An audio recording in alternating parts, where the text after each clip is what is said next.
So here's the question I'm noticing that I'm first of all getting from photographers. I'm getting this message out on Facebook, and I've had a couple of photographers email me, and they say, Kirk, it just doesn't add up.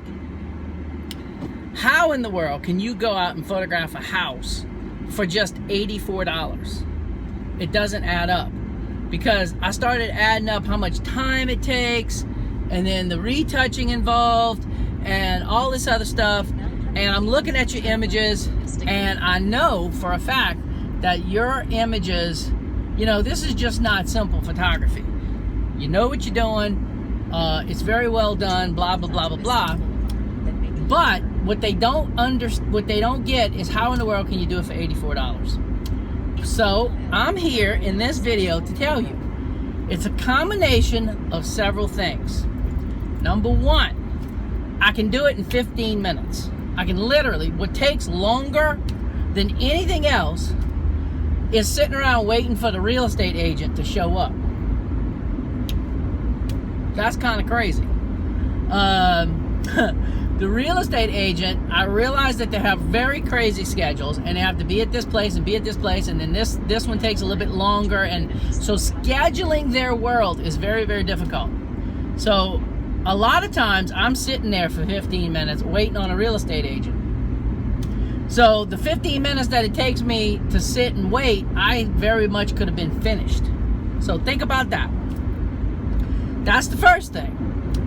I am getting so fast with the retouching because what am I doing is I'm starting to notice, just like with people photography, I'm starting to notice that real estate photography, you tend to do exactly the same thing over and over and over and over.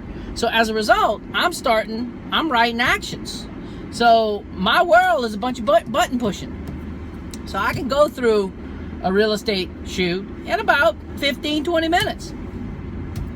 So the next most difficult thing about a real estate shoot is the juggling of the times and the places. So what I've been trying to do is part of my scheduling is to bang them all up. Like yesterday, I did five all day long. I would leave. I would time it out to where I'd go from one to the other, to the other, to the other. And then there was this one moment in time where I was in a neighboring city, which is about 30-45 minutes away. And so while I was there, I had 3 to do.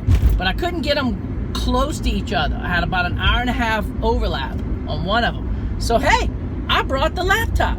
I pulled in McDonald's. I got a cup of coffee. And I started retouching the images of the ones that I just finished working. So by the time it was time for me to leave McDonald's, I was already to head to the next shoot. The bulk of the retouching was done. So that is how I'm able to do it for $84. Yesterday, like I said, I did 5, and one of them had a $65 video add-on. So add that up. You know, what is that? It's getting pretty close to $500, and it's all profit. It's all profit, minus the gas it took me to drive around from location to location. I don't know, people. It's kind of fun. The class that I'm putting on, which was originally going to be this Sunday, has now changed to Saturday, and so I don't know if anybody wants to come, but you're welcome to come and learn how I do all this. We're actually going to go out on a shoot, and we're going to photograph a house, and we're going to have a big dog time. So there you go. Talk to y'all tomorrow. Bye.